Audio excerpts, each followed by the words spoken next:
Hello बच्चों, कैसे हैं आप सब। स्वागत है आपके अपने नए YouTube channel Manish sir maths academy में। आज हम लोग रिलेशन चैप्टर क्लास 12 के एनसीईआरटी मैथमेटिक्स का रिलेशन चैप्टर के कुछ कंसेप्ट को देखने वाले हैं।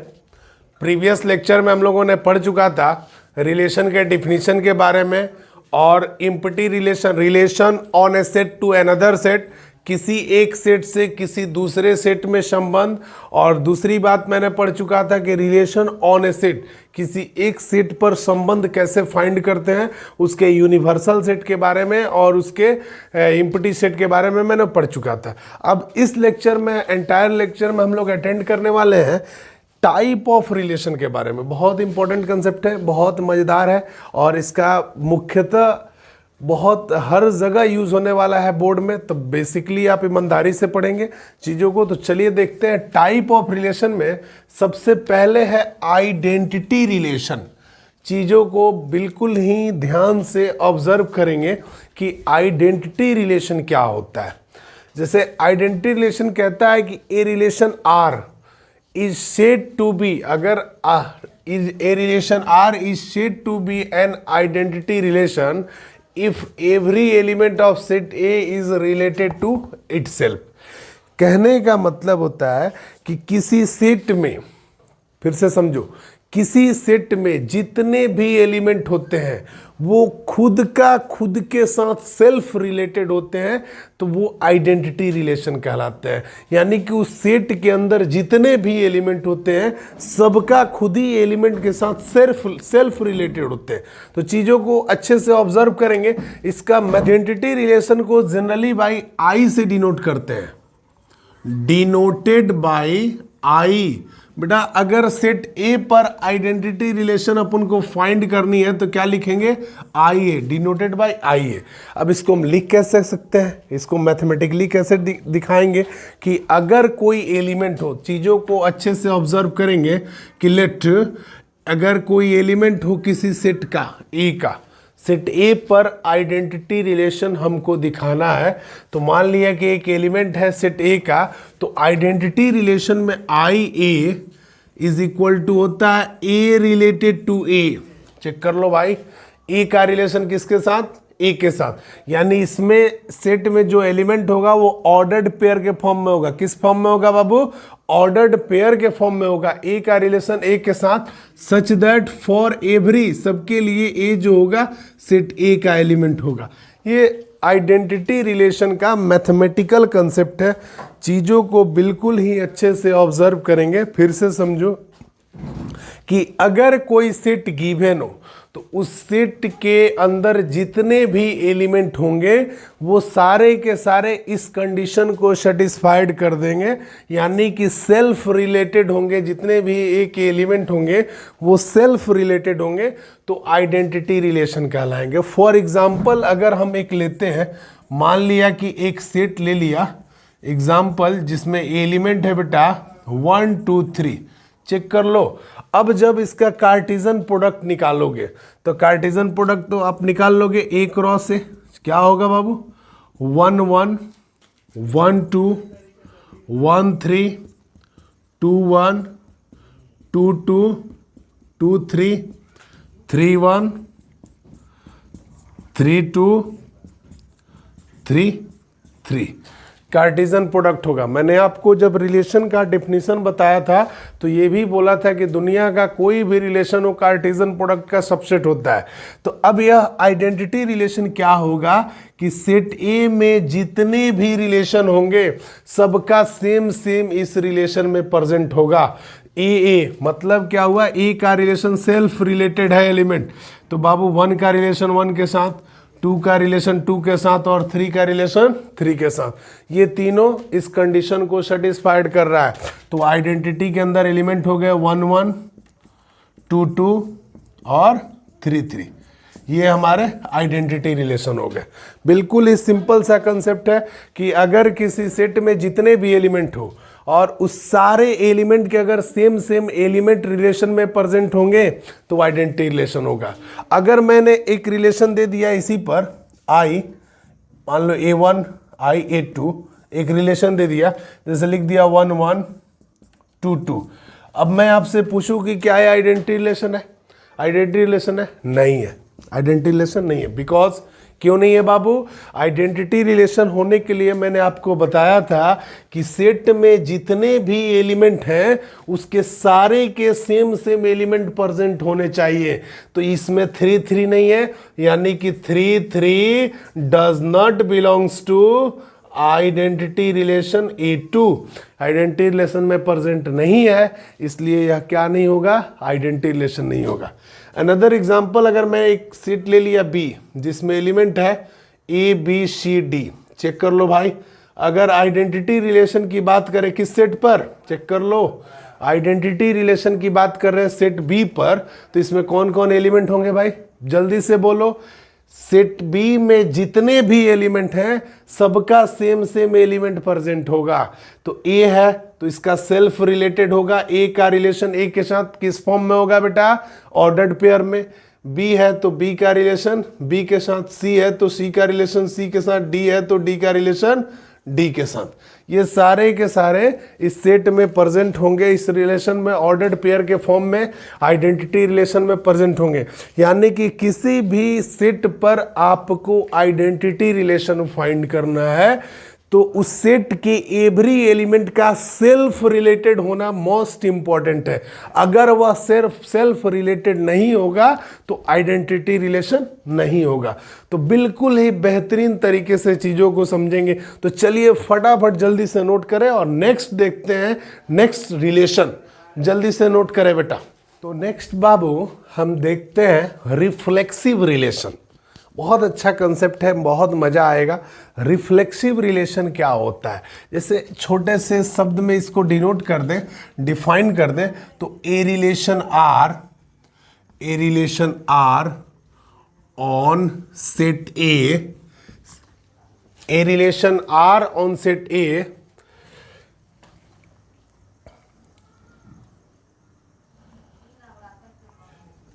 is called a relation R on set A is called a reflexive relation. Reflexive relation if and only if, check कर लो भाई, बहुत इंपॉर्टेंट कंसेप्ट है। A relation R on set A is called a reflexive relation if and only if a belongs to set A. अगर a किसी set का element हो तो a related to a for all a belongs to A. A का relation ए के साथ होगा, या इसको हम ऐसे भी लिख सकते हैं, आर इज इक्वल टू ए के फॉर्म में होगा। ऑर्डर्ड पेयर में कमा दे के लिखेंगे बेटा, सबके लिए every element a belongs to set A. Check कर लो भाई, यह रिफ्लेक्सिव रिलेशन का कंडीशन है। जस्ट मैंने पढ़ा था तो बाबू की आइडेंटिटी रिलेशन का भी कंडीशन सिमिलर ही था, बस थोड़ा सा डिफरेंट है। वो मैं एग्जाम्पल पे क्लियर करने वाला हूँ कि पहले आप डिफिनीशन को अच्छे से समझ लो बेटा कि a relation R on set A is called a reflexive relation if a belongs to A. कोई ए एक एलिमेंट हो सेट ए का, तो ए का रिलेशन किसके साथ होगा? ए। इसको हम क्या पढ़ेंगे बाबू? ए इज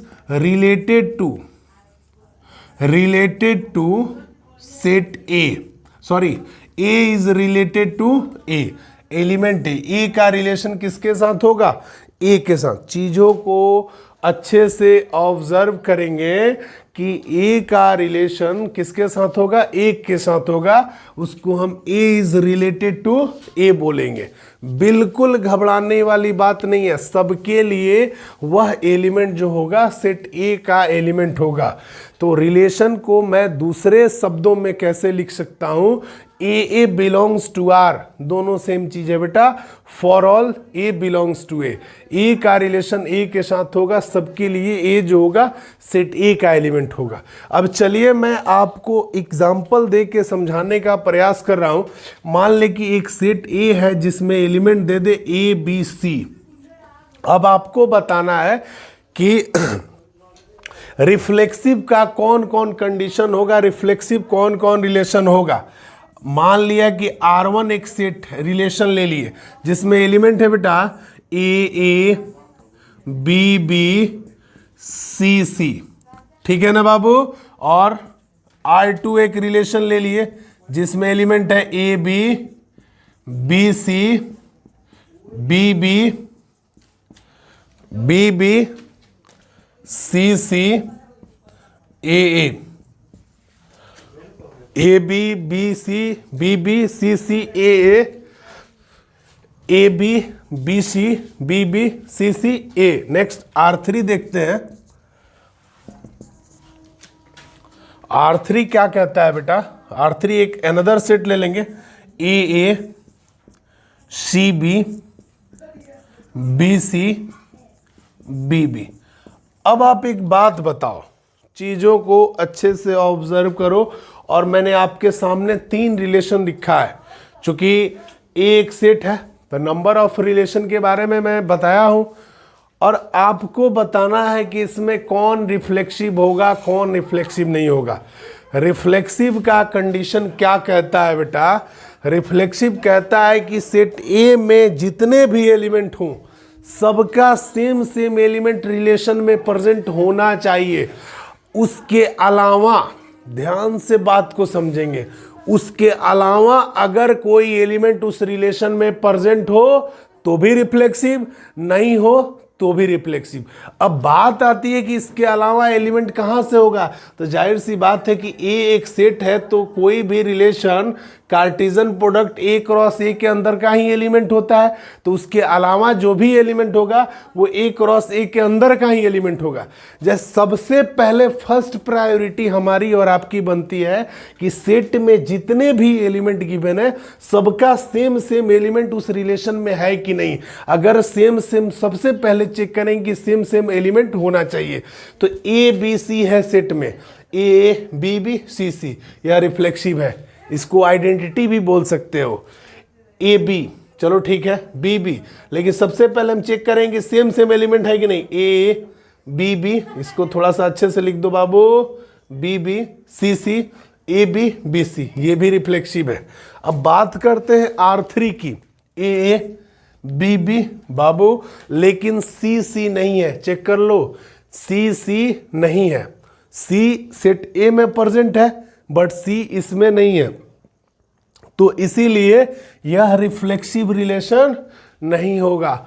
हियर, यहां पर लिख देंगे, here R1 and R2 are reflexive but R3 does not reflexive because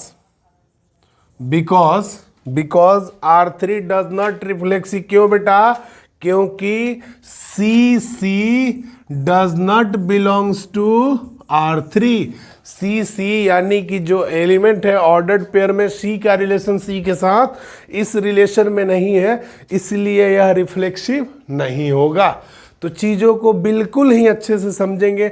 अब आपको बेहतरीन तरीके से समझ में आ गया होगा कि रिफ्लेक्सिव रिलेशन और आइडेंटिटी रिलेशन में क्या अंतर है।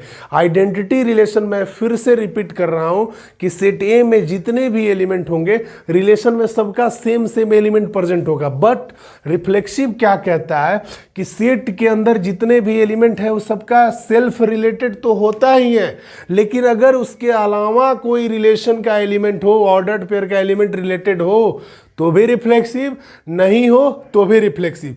अब उसके अलावा एलिमेंट कहां से आएगा, तो कार्टेशियन प्रोडक्ट ए क्रॉस ए का ही एलिमेंट होगा। अगर मैं लिख दूं नेक्स्ट इसी में R4 एक एग्जांपल देखें कि जैसे मैंने लिख दिया R4 a b b c c c D.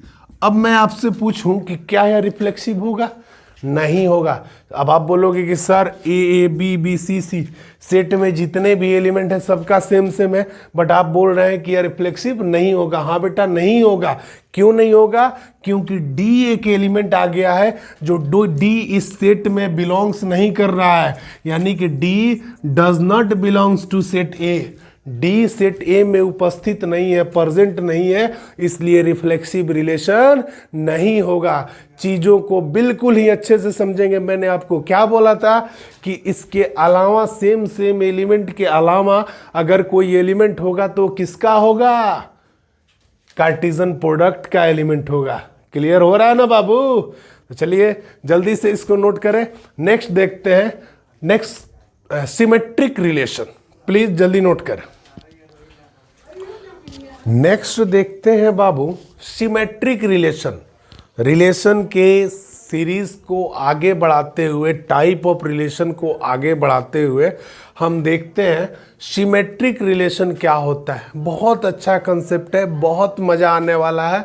तो चीजों को अच्छे से ऑब्जर्व करेंगे कि a relation R is said to B a symmetric. किसी रिलेशन आर को सिमेट्रिक रिलेशन कहलाता है, यानी कहते हैं ऑन सेट ए पर आई डबल एफ का मतलब इफ एंड ओनली इफ। यदि कोई दो एलिमेंट ले लिया, a b belongs to set A b, दो एलिमेंट अगर किसी सेट के हों तो रिलेशन का कंडीशन, सिमेट्रिक रिलेशन का कंडीशन कहता है कि a related to B. A का रिलेशन किसके साथ होगा? बी के साथ, which is implies that b related to a. चीजें ऑब्जर्व हो रही है ना? इसको क्या बोलेंगे बाबू? ए रिलेटेड टू बी, मतलब ए का रिलेशन किसके साथ? बी के साथ। तो क्या होना अनिवार्य है? बी रिलेटेड टू ए। मतलब क्या हुआ कि अगर ए का रिलेशन बी के साथ हो तो उसी रिलेशन में बी का रिलेशन किसके साथ होना चाहिए? ए के साथ होना चाहिए। अगर होगा तो रिफ्लेक्सिव सिमेट्रिक, नहीं होगा तो डज नॉट सिमेट्रिक। और नेक्स्ट इसको दूसरे लैंग्वेज में लिख सकते हैं कि a b belongs to R. अगर किसी रिलेशन में ए बी प्रेजेंट हो, ए और बी ऑर्डर्ड पेयर के फॉर्म में है, a b belongs to R, तो बी ए भी उस रिलेशन में प्रेजेंट होगा। चीजों को अच्छे से ऑब्जर्व करेंगे। ए बी अगर आर में है तो बी ए भी आर में प्रेजेंट होगा। बिल्कुल फॉर ऑल, सबके लिए a b belongs to set A. अब चलिए आपको समझ में आ गया सिमेट्रिक रिलेशन। इसमें एक नोट डाउन एक चीज और कर लेंगे कि जो इक्वल एलिमेंट होता है, equal element are also symmetric, यानी कि जो सेल्फ रिलेटेड होता है, माने जो डोमेन और कोड रेंज का एलिमेंट सेम होता है, माने किसी एलिमेंट का किसी दूसरे के साथ रिलेशन होता है, तो दोनों सेल्फ जो रिलेटेड एलिमेंट होंगे वो ऑटोमेटिक क्या होते हैं बेटा? सिमेट्रिक रिलेशन के कंडीशन को सेटिस्फाइड करते हैं। जैसे मैंने एक एग्जांपल लिया ए, जिसमें सेट दे दिया 1 2 3। चलो अच्छे से ऑब्जर्व करेंगे। सेट ए में एलिमेंट क्या दे दिया बाबू? 1 2 3। मैं एक रिलेशन लिखा R1, जैसे मैंने लिख दिया R1 क्या बाबू?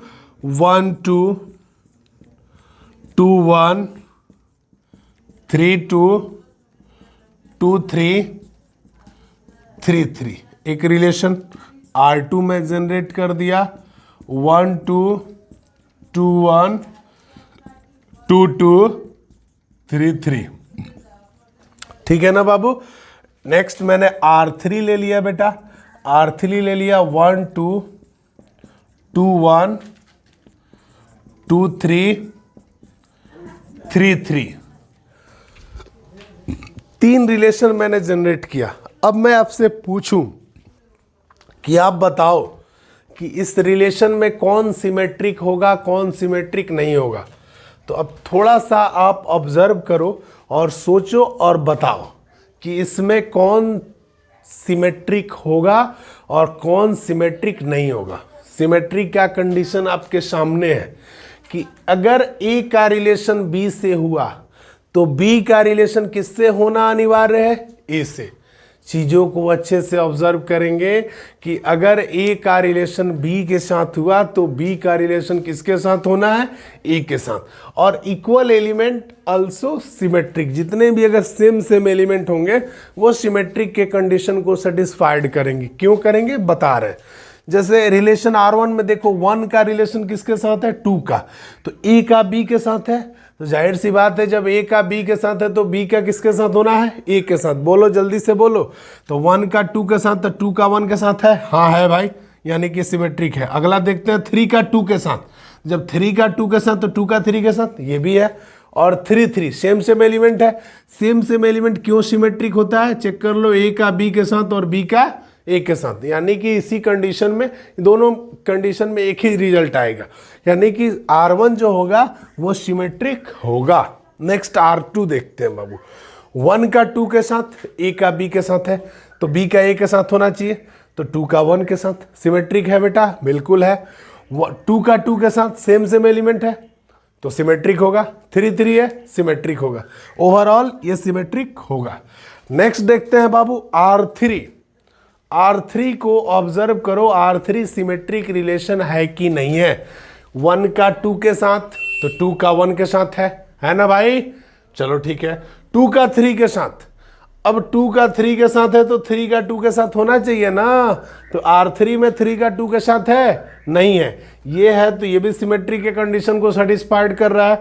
बट 2 का 3 के साथ है, बट 3 का 2 के साथ नहीं है, तो यहां पे कौन कौन सिमेट्रिक होगा बेटा, हियर लिखेंगे कि R1 and R2 are symmetric relation, but R3 does not symmetric because क्यों बाबू, R3 डज नॉट सिमेट्रिक कि 3 2 does not belongs to R3। 3 2 जो होगा बेटा वो R3 में प्रेजेंट नहीं होगा, इसलिए वह सिमेट्रिक नहीं होगा। तो मेरे को लग रहा है कि बिल्कुल अच्छे से आप ऑब्जर्व कर पा रहे हैं। अगर कोई दिक्कत हो तो तुरंत कमेंट सेक्शन में लिख के बताओ, मैं जैसे कहो, जिस लेवल का कहो उस लेवल को आपको कंसेप्ट को अटेंड कराने वाला हूं। और मेरा वादा है कि अगर इंट्रो क्लास समझ में आ गया तो क्वेश्चन बिल्कुल बन ही जाएगा। इसके बाद मैं बेसिक से बेसिक और टॉप लेवल के क्वेश्चन को अटेंड करने वाला हूं, तो प्लीज़ आप हमारे चैनल पर बने रहिएगा। तो चलिए बाबू जल्दी से सिमेट्रिक रिलेशन के कंडीशन को नोट करें। मिलते हैं नेक्स्ट कंसेप्ट में।